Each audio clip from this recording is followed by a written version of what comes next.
this particular award for the project participants.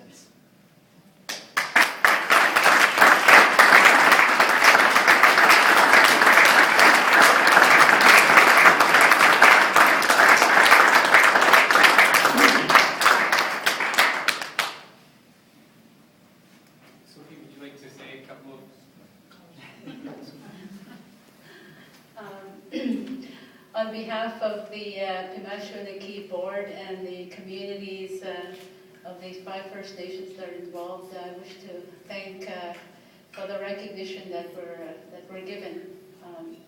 The work has been very important to people who live in that boreal forest that we're trying to protect. So again, miigwech.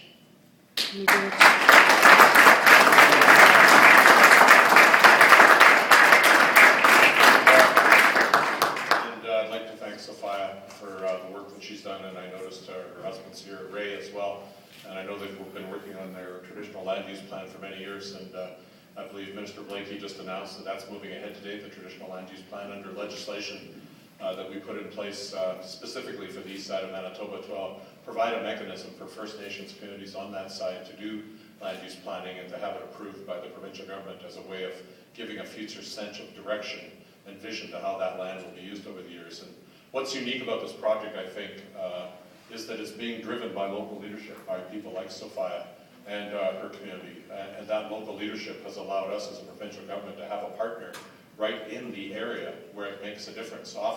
Sometimes environmental projects wind up creating conflict between First Nations and government policy. In this case, not everybody's 100% supportive, but the major communities over there involved in the Pimacho-Niki region are supportive of the process, and we've forged a good partnership with them. And as we move forward, that partnership, I hope, will become stronger, and the vision will become clearer, and the legislative tools we put in place will allow us to put a traditional land use plan in place that will be to the advantage of not just the local communities, but and not just Manitoba, but the wider community, because protecting the boreal forest is more than just doing something local. It has global implications. We know, for example, that boreal forest, and I heard in the press release today, some people called it a bit of the Amazon in the north. That's probably not an exaggeration when you think about how much forest has been lost in the world, that so much of it has been degraded or cut into small pieces where its capacity to generate these environmental goods and services has been seriously diminished. So protecting a large area like this is protecting the ability to generate clean water. It's protecting the biodiversity of the area, which has implications for the entire world. It's a huge storehouse for carbon, which unfortunately isn't recognized under Kyoto at this stage of the game, and we're going to have to do some work with organizations like yourself to get some recognition for those things that we protect in terms of carbon capture and storage. It doesn't just have to be about new man-made technology that costs millions of dollars. It can be low-cost protection of existing environments and all the benefits that come out of that. So I have here tonight Sharon Blady and Drew Caldwell, so our local MLAs have been very supportive of this, and I thank them for coming. And Sharon's son is clapping already, so let's give them a round of applause.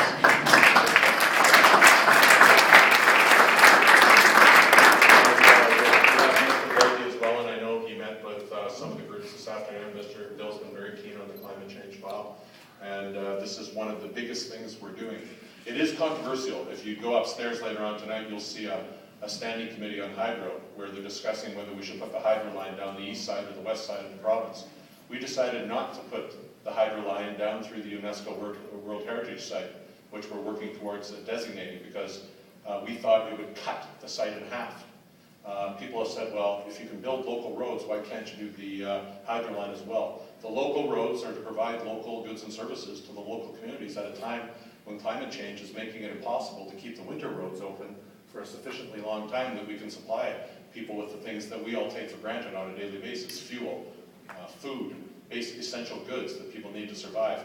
The local roads are being built in conjunction with the communities. They're following the existing footprint of winter roads as much as possible. That's a very different thing than putting a corridor through a place that has no enduring values for the local communities and puts at risk the reputation of the Crown Corporation called Manitoba Hydro, but also of the province.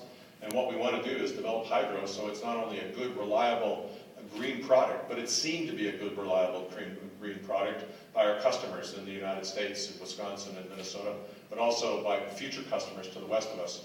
Because even though the climate change debate has ground to a halt in the States right now, it's not going away as an issue globally. There is eventually going to be some need to put a price on carbon.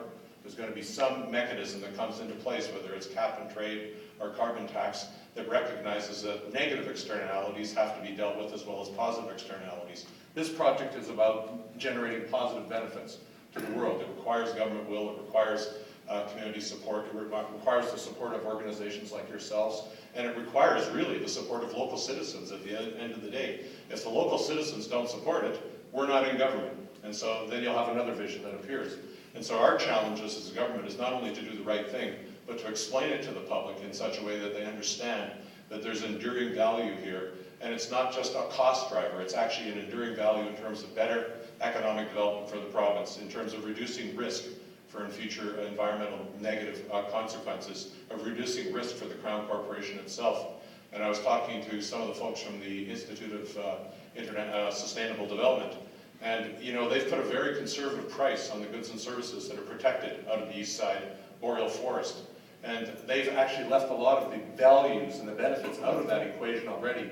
And unfortunately, we're going to have to put a price on some of these things, because some folks need a simple way of measuring what the value of something is, and price is still the simplest mechanism we have out there in our society. So we're going to have to find a way in a credible fashion to put a price on some of these things so people understand that they're actually giving up a lot if they destroy these kinds of environments. But as we go forward, obviously we will do it in collaboration with Sophia and First Nations on the east side in the planning process. We'll do it in collaboration with our own citizens and with international groups. We'll pay attention to those folks that have concerns about it, and we'll try to be sensitive to those concerns, and where there are legitimate concerns, we will address them. We won't demonize the opposition, except in the House, of course, which is just standard boilerplate behavior for us. We'll try not to demonize them too much in other respects.